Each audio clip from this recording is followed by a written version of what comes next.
It's hot out there, but let's blow them off the line of scrimmage. For thine is the kingdom, and the power, and the glory.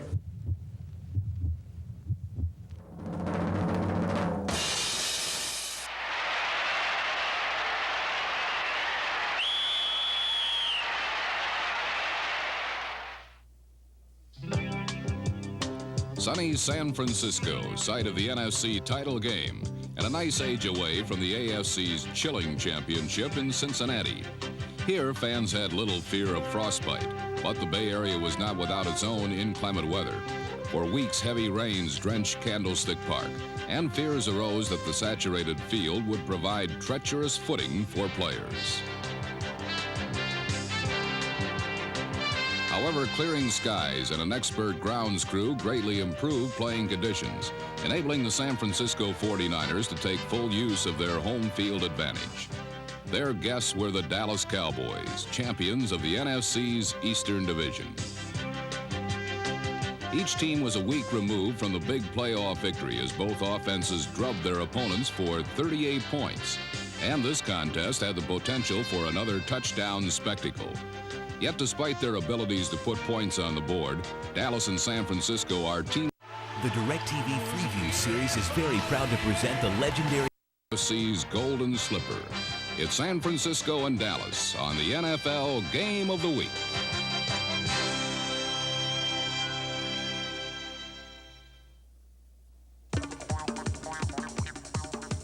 The 49ers' ascension to the NFC Championship was engineered by quarterback Joe Montana.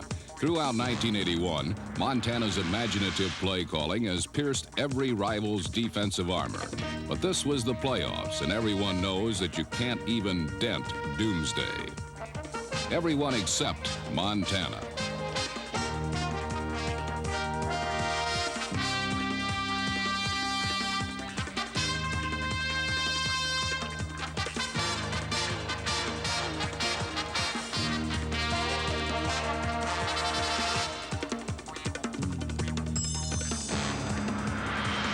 By mixing running and passing plays, Montana easily drove through the Cowboys on his first possession and needed just 6 plays to get the 49ers 6 points.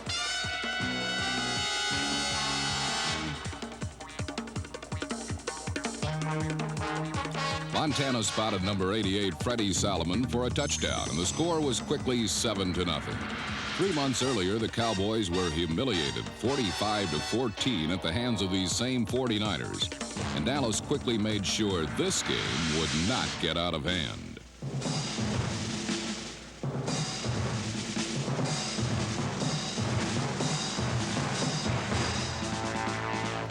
Dallas immediately went to the air, and with talented receivers like number 86 Butch Johnson at the receiving end, the Cowboy passing game was in high gear. Quarterback Danny White completed just 8 passes in the first confrontation, so the Cowboys consistently worked on San Francisco's 3 rookie defensive backs. But by concentrating on the secondary, the Cowboys became negligent of the 49er pass rush.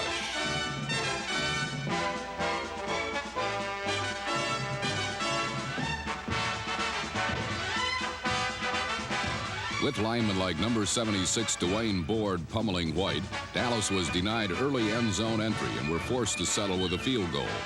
However, Dallas is not a team accustomed to being pushed around, and on their next possession, White threw a vindicating blow to number 80, Tony Hill.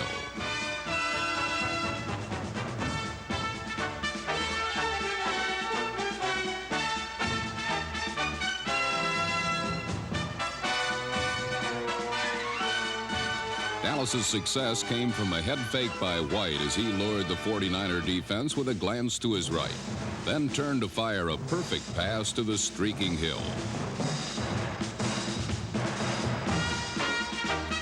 Hill's touchdown must have reminded the Bay Area fans of his stardom at Stanford, and his efforts put the Cowboys ahead 10-7. Like a barroom brawler, the Cowboys love to throw the haymakers whenever they can. Meanwhile, the 49ers fight with the savvy of a counterpuncher, moving up the field tactfully with modest gains. Montana found success with this strategy over the middle and primarily sought out the services of number 87, Dwight Clark.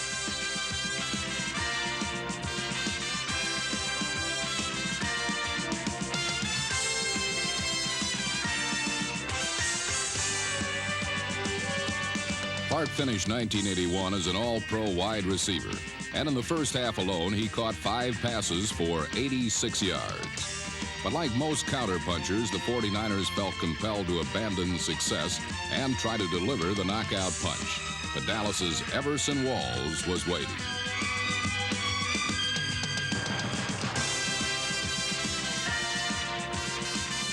Walls finished the regular season with 11 interceptions, and on Sunday he recorded 2 more.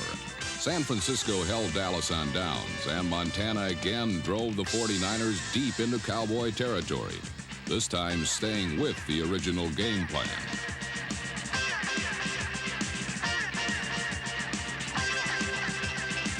Montana and Clark are one of the league's most gifted passing tandems, and all year they have demonstrated a superb ability for getting the job done. Montana uses his agility instead of a powerful arm to avoid impending trouble, while Clark relies on moves and soft hands rather than speed to make the big catches.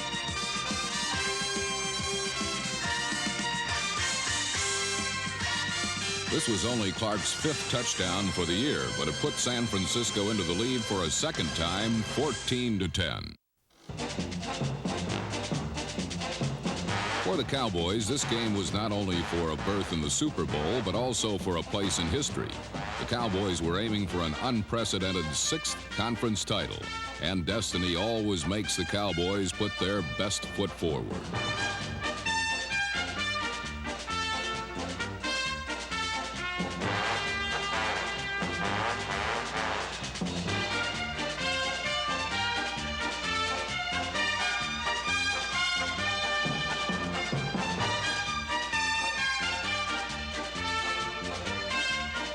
Running backs Tony Dorsett and Ron Springs slowly but effectively moved Dallas on a long drive. And when Danny White felt it was time to strike it big, he again tried in grand fashion.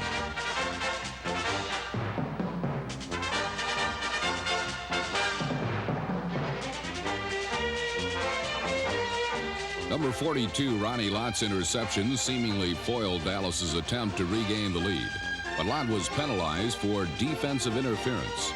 Throughout the year, the 49ers have effectively played the ball and not the man. But when it allowed Dallas another opportunity, Dallas made sure the 49ers would regret their course of action.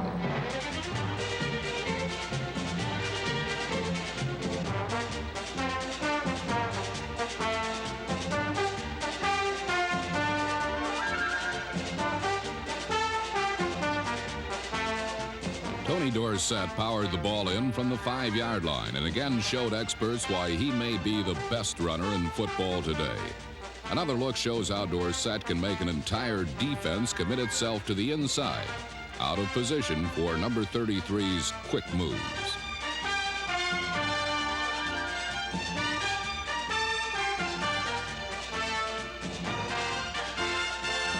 Dorsett's touchdown put Dallas back into the lead, and this time the Cowboy front four wanted it to stay that way. For most of the first half, San Francisco afforded Montana with good protection. But with the smell of Super Bowl lingering in the air, there was no way the 49ers could hold off football's most irresistible defensive line.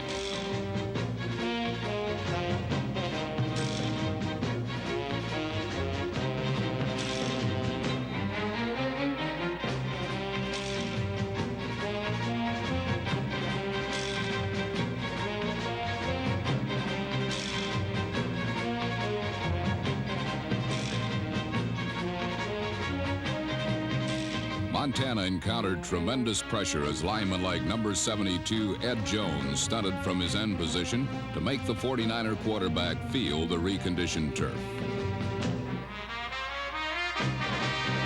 Dallas's defensive charge buffeted Montana from all directions, and when Harvey Martin forced a fumble, San Francisco was denied of a possible opportunity to score.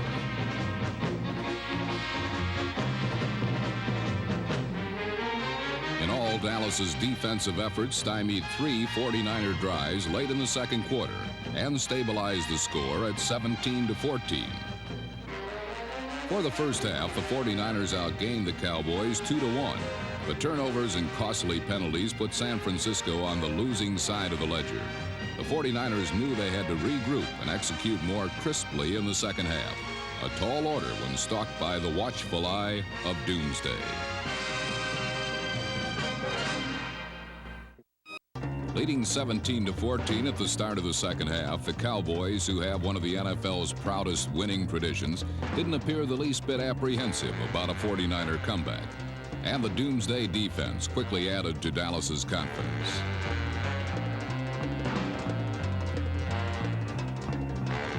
Number 54, Randy White's interception of a tipped pass appeared to set the stage for another turnover-riddled half for San Francisco.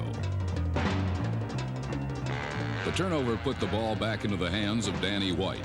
And if you're a gambling man, you know the more times you give the ball to the Dallas offense, the better your odds are of losing.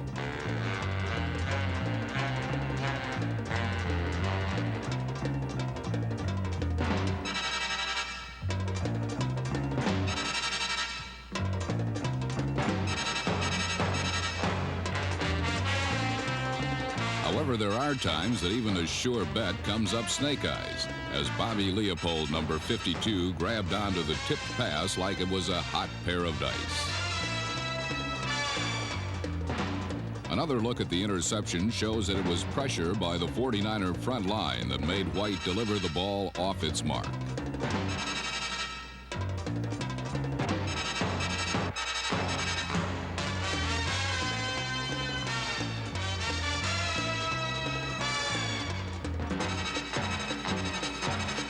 Play set up the only touchdown of the third quarter as Johnny Davis, number 38, went over from 2 yards out to give San Francisco a 21-17 lead.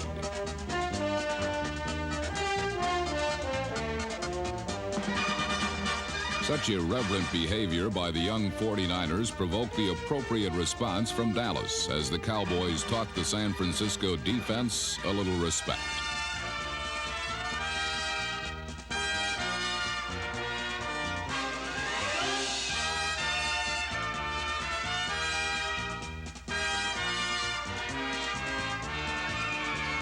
James Jones's reception helped move Dallas into scoring position. But no sooner had the Cowboys felt they had put San Francisco in their proper place than the brash 49er defense once again proved their flippancy.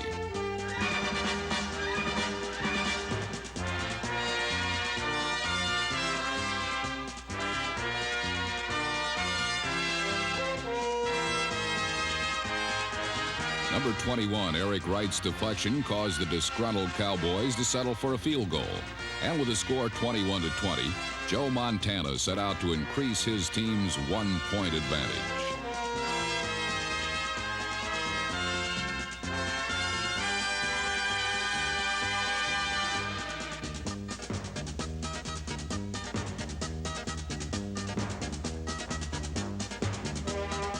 Number 88, Freddie Solomon caught 6 passes for 75 yards. And with this 21-yard pickup, San Francisco appeared to be on the move.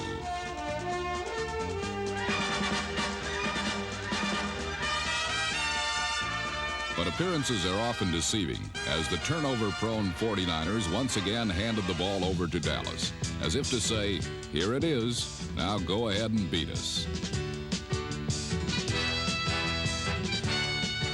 Not to be impolite, the Cowboys were determined to take San Francisco up on their offer.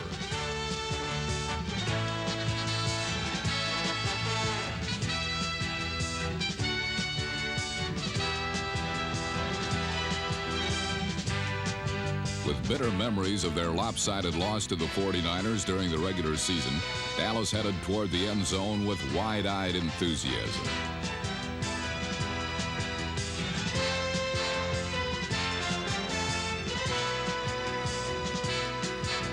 Number 20, Ron Springs' reception was good for 12 yards. And just 2 plays later, Danny White climaxed the drive with a 21-yard touchdown pass to Doug Cosby, number 84.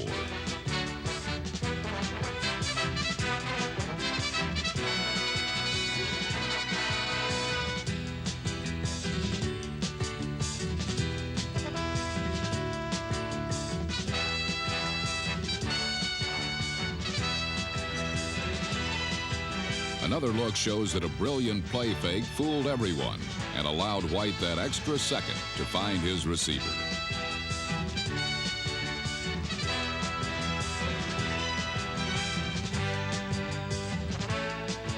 Cosby's touchdown put Dallas on top 27-21.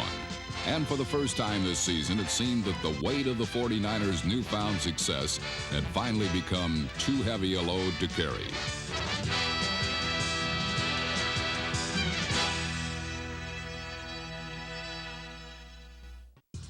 It is not too often that the Cowboys are caught from behind in the fourth quarter of a playoff game. But a spirited Joe Montana was certainly willing to give it his best shot.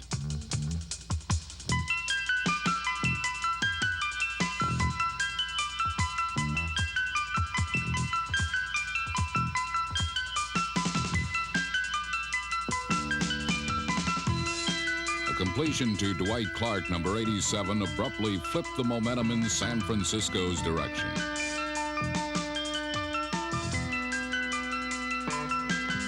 The 49ers had gained new confidence, and Montana boldly went for the big play.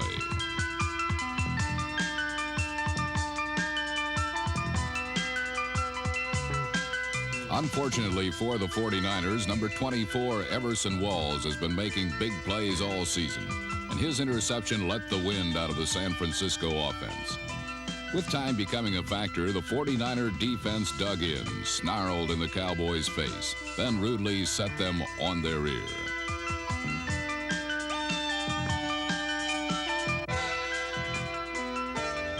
The defense stopped Dallas, and with only 4 minutes 54 seconds remaining, trailing 27-21, all Joe Montana had to do was take his offense 89 yards against America's team. Dallas immediately employed 6 defensive backs, knowing that the 49ers' only hope was their sophisticated passing game. The Cowboys were wrong.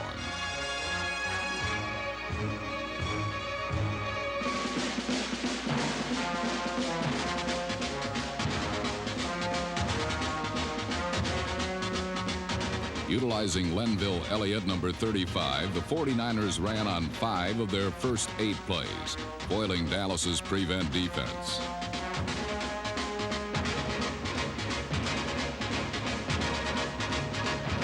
San Francisco's resourceful strategy confused the Dallas defense, as Montana was on his way to directing one of the most famous scoring drives in 49er history.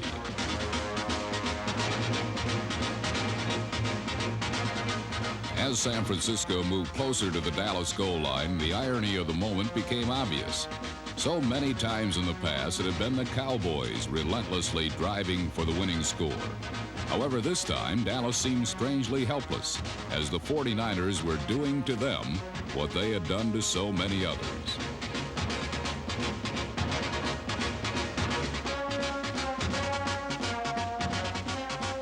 With only 58 seconds left and San Francisco on the Cowboys' 6-yard line, Joe Montana and Dwight Clark ended the masterful drive in spectacular fashion.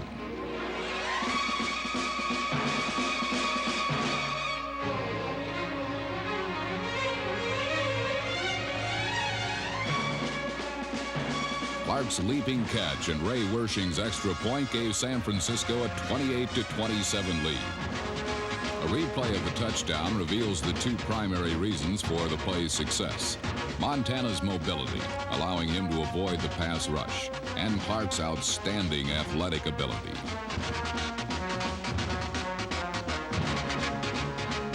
For Clark, the moment was fitting with his performance throughout the season. In only his 3rd year, number 87 rose to stardom in 1981 as the NFC's leading receiver.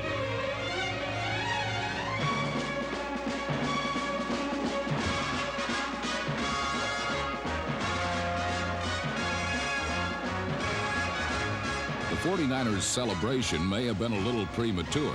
Needing to come from behind in the final moments, Dallas felt right at home.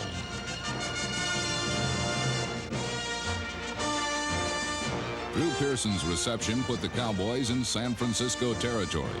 But with 38 seconds remaining, Lawrence Pillars, number 65, stunted, fought through the Dallas guard and forced Danny White to fumble.